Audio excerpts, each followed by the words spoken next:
Welcome back to Coffee and Tea with Carrie V. I am Carrie V, your biggest fan, the person who believes in you even when you don't believe in yourself. And I love you, I really do. So let's hop right in to today's episode on laughter and the effect that it has on your health. Coffee and Tea with Carrie V is all about leadership and communication and you living your best life. And today we're going to talk about laughter and health because I was thinking about things in my childhood. You know how when you sit down and you give yourself some stillness and some time to think and you're thinking about specific time periods in your life, things will kind of pop into your brain that you thought you didn't remember. I think that was the right grammar. Like things will come through your head and you're like, "Wow, I kind of forgot about that."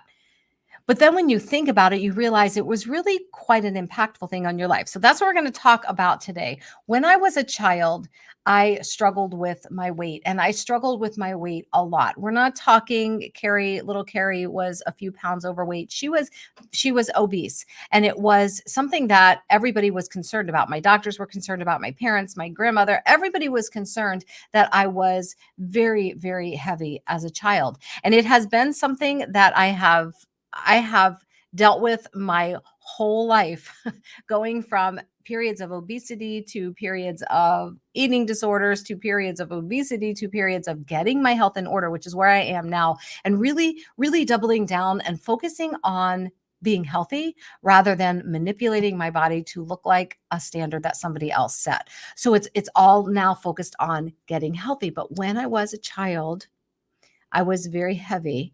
And the focus from everyone, starting with the doctors in my life, the pediatricians in my life, was to get me skinny. That was all that mattered. I don't even remember having blood drawn, although I probably did at some point. But when I was little, like in grade school, the focus was on getting me skinny because skinny was best. And if I was skinny, I would be healthy and everything would be fine in my life and everything would be better and there would be nothing bad in my life if I was just skinny. That was how my young brain, my less than 10-year-old brain, was grabbing hold of this information and processing it. I needed to be skinny, like my cousins. I needed to be thin, like my classmates. That was what I heard. It was what I saw and it was the journey that I was on.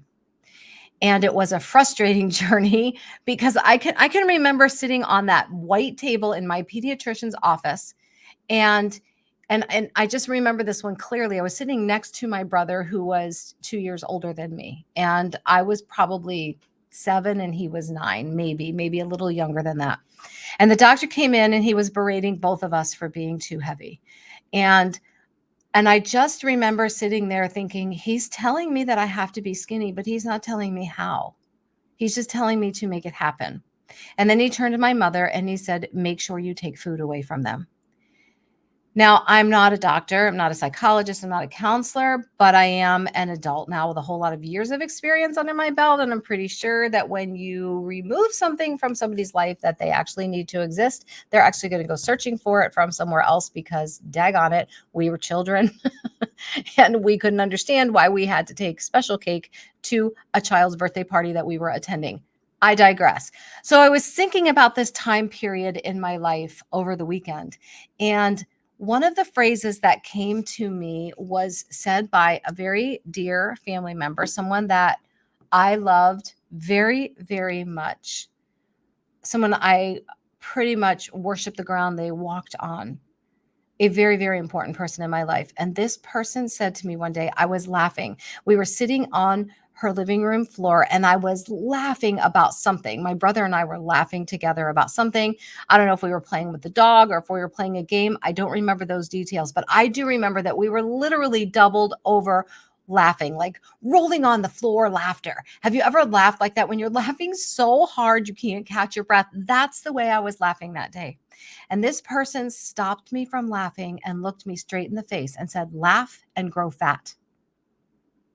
Laugh and grow fat. I don't believe this person was trying to be mean to me. What I do think is that this person was passing along information that had been given to her. She also struggled with her weight. And she was just passing this on to me that somehow laughter makes you fat. So if you're sad, you must be skinny. This is the way my child brain tried to process this phrase, laugh and grow fat. I have never forgotten that. And it will come in and out of my brain. But this weekend, it went in there and it kind of stuck there. Laugh and grow fat. This isn't what I intended to record for this week's podcast episode, but it has been so strong on my mind that I decided we're going to jump in. We're going to look at this. We're going to look at this together. Laugh and grow fat. But we also hear laughter is the best medicine. So how do we reconcile this? And where did this phrase laugh and grow fat come from? Was it something she just made up? Was it something she heard? So I went to Dr. Google and I started searching out the phrase laugh and grow fat. And it truly is a thing. It's an old idiom. And what it meant was when you are laughing, you are more relaxed, you tend to be more successful. And the grow fat part came in that era when this phrase developed. If you were heavier, it meant you had money, it meant you were more successful, therefore you had more food to eat. So it was actually a compliment, if you will. Laugh and grow fat, meaning laughter would bring greater health, would bring greater success, and you'd be heavier. That's what I could find on the phrase. Love any of your feedback. It really kind of put some comfort in my heart, because when I think about that person saying that to me, it can still bring this squeezing sensation on my heart, this hurt. Why would she have not wanted me to laugh? Why would she have wanted my brother and me to stop laughing, to stop having fun? I think it's probably very possible that amongst some other things that were going on in my life in a like about a 5-year time period there is why I stopped laughing as much. I got very serious, very nose to the grindstone, very, very studious. I was going to prove that I would get good grades all the time and I was going to be the best at everything I did. And if I couldn't be the best, I simply wouldn't do it. And if I placed first in something, I would never try again because I would be terrified that I wouldn't place first again. If I wasn't good at something, I would find any way possible to not be involved in it. I got very serious, very solemn because I didn't want to laugh and grow fat, because I'd already been told that being fat was not good and I needed to not be fat. I needed to be thin. Therefore, I couldn't laugh. Do you see how this spiral started in my childhood brain? And it has stayed with me. I have never forgotten. If I close my eyes, I can see this person and hear this person saying this phrase to me, laugh and grow fat. Laugh and grow fat. So when I did my research on this and realizing what it really was kind of a compliment that you when you laugh, when you are more relaxed, you're more successful, and then you are happier.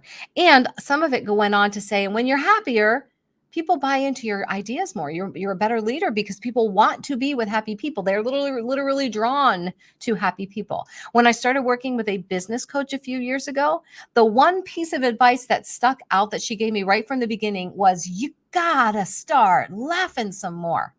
You got to start having some fun. You got to stop being so dang serious all the time. Have some fun in life. What a game changer.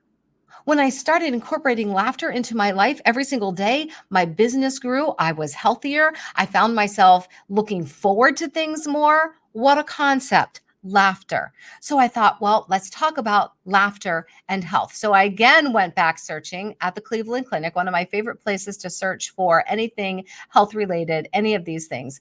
And I found an article on the health benefits of laughter, the health benefits of laughter. And this is what I came up with. And I've linked this article in the show notes. So 4 benefits of laughing for your health. Number 1, this is going to come as no surprise to you. Stress relief. Stress relief. Letting out a good laugh makes you feel relaxed because it disarms your nervous system. Think about a time when you found humor in life. Where did you not feel more relaxed? Even if life is crushing in around you, a laugh can almost remove you from that stress for that moment when you're laughing. And I'm not saying to try and cover up the pain in your life by laughter. I'm saying amidst the pain in your life, find time for laughter. Those are 2 very different things. I'm not asking you to pretend like everything is always okay. I'm asking you to bring laughter in even when you feel like everything is not okay. Number two, it strengthens social bonds.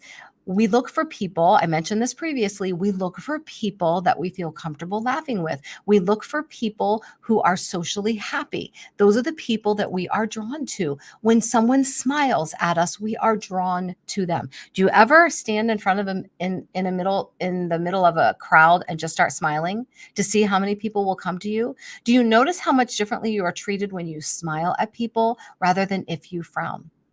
And I know we can get so caught up in our thoughts that we kind of develop this RBF on our face. Think about how you look. Think about what your face is conveying and use your smile. Use your smile. Use your smile. Social bonds are strengthened when we laugh together, and that can start with a simple smile. Number three, it increases oxygen to your body. No surprise. When you're laughing, you're bringing in more oxygen, which is so much better for your heart and every other organ in your body, bringing that oxygen in. And talking about your heart, your health, number four is that it improves your heart health by increasing blood flow to your heart, by lowering your stress hormones, and by reducing your risk of heart attack. Laughter is literally amazing for your health. Laughter. So get more laughter into your life. And take that phrase. There's a lot more in this article. I invite you to go to it. I've linked it in the show notes so that you can head to that article and read it. I encourage you to get more laughter into your life. Watch funny videos, read a funny book, watch a funny movie. Listen to funny moments that go on around you. See the funny and laugh. Let yourself loose. Let yourself relax. Let yourself laugh. Embrace the idiom laugh and grow fat, because what it means is laugh and be more successful. Laugh and increase the benefits of your health. Laughter is an amazing thing. That person that said it to me, I don't think meant it that way. It was more of a, she had heard that phrase in her life, laugh and grow fat. And so she was passing it on to me. And so I learned to be very solemn. And now I'm learning to not be so serious. Now I'm learning that laughter is amazing. Do you ever laugh so much that your abdominal muscles literally hurt? Do you know why that is? Because you're working them. A belly laugh is literally working your belly. Literally. It is so good for us to find that laughter. So a couple of things here. One, definitely incorporate more laughter into your life. As this article is suggesting, as I'm passing on to you, the health benefits of laughter, the physical health benefits of laughter are many and numerous, and we need it in our lives. And number two, and this is important, please lean in, listen up, grab your notepad, write this down. The words that people say to us can be used in our lives how we choose. So even if someone says something that is meant to tear us down, we can choose to turn it around and turn it into something powerful in our lives. I will share that story on another podcast, about someone who said something to me who meant it as a complete insult on me when I was 13 years old. And I adopted those words. I let them define me for years and years and years until I decided that I was going to make those words mean what I wanted to make them mean. And so an insult turned into one of the biggest powers in my life. And you have that power too. So if someone says something to you like this phrase, laugh and grow fat, you can either let it define you in a negative way, or you can turn it and let it spin you in a positive way. That is your choice. More powerful than the health benefits in your life is taking the words that other people say about you and making them into what you want them to mean and turning them into a powerful force in your life, even if they were meant to tear you down. That is your choice. You have that power. And I can you tell how how incredibly passionate I am about this subject. The words that other people say, even if they're meant to hurt you, you can turn into a superpower in your life. It's your choice. So your journaling prompt today is this. It's twofold. One, how can you bring more laughter into your life? And two, how can you take the words that others meant to hurt you and turn them into a powerful force in your life? Twofold there. I am Carrie V. I am your biggest fan. I believe in you And if you can't believe in yourself yet, it's okay because you've got my belief. Just hang on to it. I would love to have time with you, do a one-on-one. Let's delve into your confidence, your clarity, your journey for 2024. All you have to do is head to the show notes, click the link for a 15-minute discovery call, and see how we can work together to bring you to your most creative, most amazing life. Spoiler alert, we're probably going to pull out some of these stories from your life and turn them into your superpower. Click the link. I'll see you. Can't wait to see you on my calendar face to face because I do love you. I am your biggest fan. Until next time.